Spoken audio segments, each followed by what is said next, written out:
Felicitas, my friends. What's up guys, this is Zero to my Kitsune, and I just got finished watching the Vault-Tec live stream from Bethesda Studios, and I thought I'd just ramble on about what I saw and what I thought. So first of all, there's a level 20 requirement for the entire quest to start, but you can skip the level requirement if you simply go to the area where it's placed in. Then you can just start it regardless of your level. Though it is, from what I heard, a level 38 area, or somewhere in the 30s, so it'll be a little bit hard to do that fairly early on. It is going to be a automatron style quest, you know, a small amount of quest with a decent amount of craftable stuff in it. So it's in Vault 88, and your NPC who really starts off the quest is a ghoul lady named Overseer Barstow. So yeah, like I said, automatron style, you have an NPC, a small little quest line to get you going, and probably when you finish it, all the stuff is unlocked, I'm assuming. It takes place in an unfinished vault long before the bombs have dropped.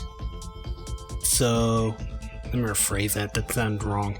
It takes place in an unfinished vault that was, the users all died because the bombs dropped while they were building it. There we go, that's how you say it. It looks to be inside an underground train yard. I saw them scrapping a lot of trains and such. And with that said, there are plenty of resources to start you building this whole vault settlement. A ton of stuff in this underground area where you just scrap them all and then you're ready to go. They said there's questing to unlock additional areas to build. So exactly like Automatron, the more you play through the little questline DLC, the more stuff you have.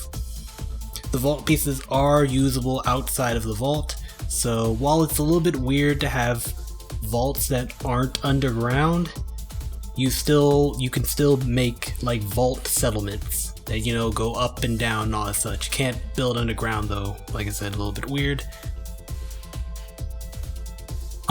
The power reactors. There are two new power reactors inside this DLC.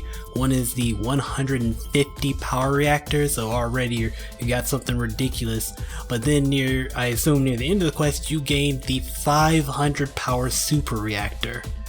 So smack one of these down on the ground and you're pretty much done for the rest of the game when it comes to that one settlement.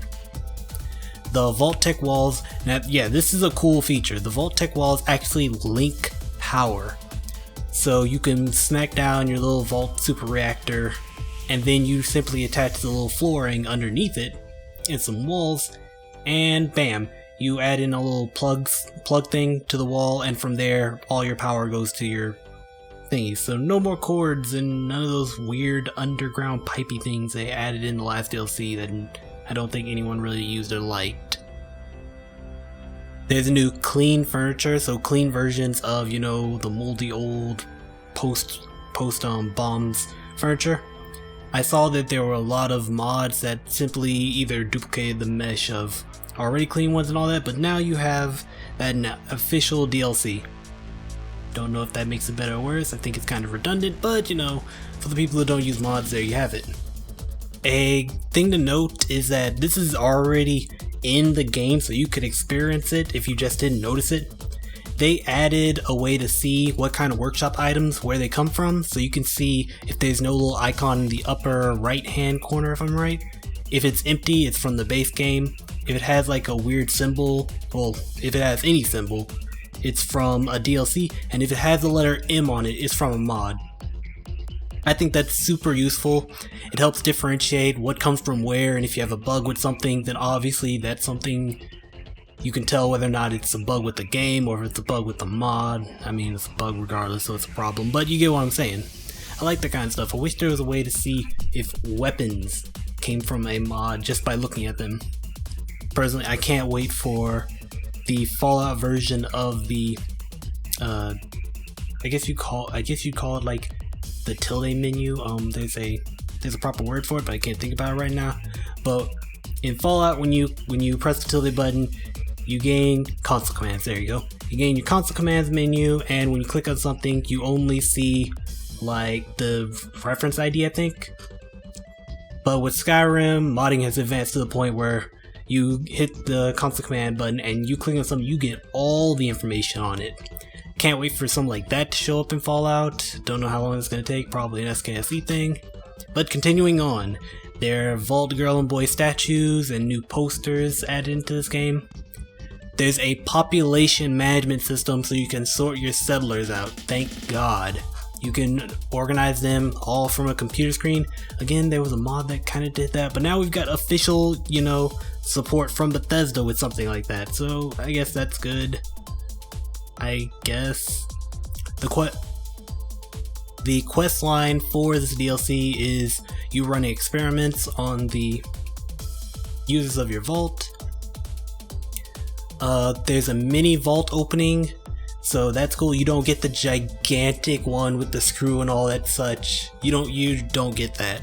There's one entrance that has that, but you can't build that. What you can build though is a very tiny mini vault opening thing, and from what the developer said, it's a callback to Fallout 1, back in the days of them not owning Fallout. So that's kind of cool. The bikes that you see in the trailers, they generate power. It reminds me of Rick and Morty, that one episode where it's like the car battery. So that's cool. I'm probably going to reenact that ASAP. There's a barber station and a surgery station, so you can get the Diamond City, barber act and, facial reconstruction. But you can get it for free, and you just sign a settler to it, and boom. Now, there were some rumors that it would allow you to modify the appearance of NPCs, and I got really excited for that, and then they shot it down and said, no, that's not how this works. So, boo, hopefully a modder will go ahead and do that, because that's actually a pretty cool idea. You also have the VIP tracker, so thank God you can finally track down your followers. Whether or not this just works for base game followers, or if it's for modded followers, I have no idea. But one can dream, one can hope, one can think Bethesda has the foresight for these kind of things, but who knows. And finally, there are little support things, because with the vault pieces, they tend to float above ground when you build something really cool. If you're not bothered by that, don't worry about it, but if you are bothered by that, they got you covered. You have little support beams. They're made of wood though, don't get the logic in that, but there are support beams that you can place on the bottoms, and they allow you to clip through the ground as far as you need, so it makes it look more realistic that you have foundation underneath there. But that's all I got to say about the Vault-Tec livestream. This has gone on for a pretty long time. I like my videos to be 5 minutes or less, so I'm gonna end it here. Thanks for watching, and I'll see you guys next time.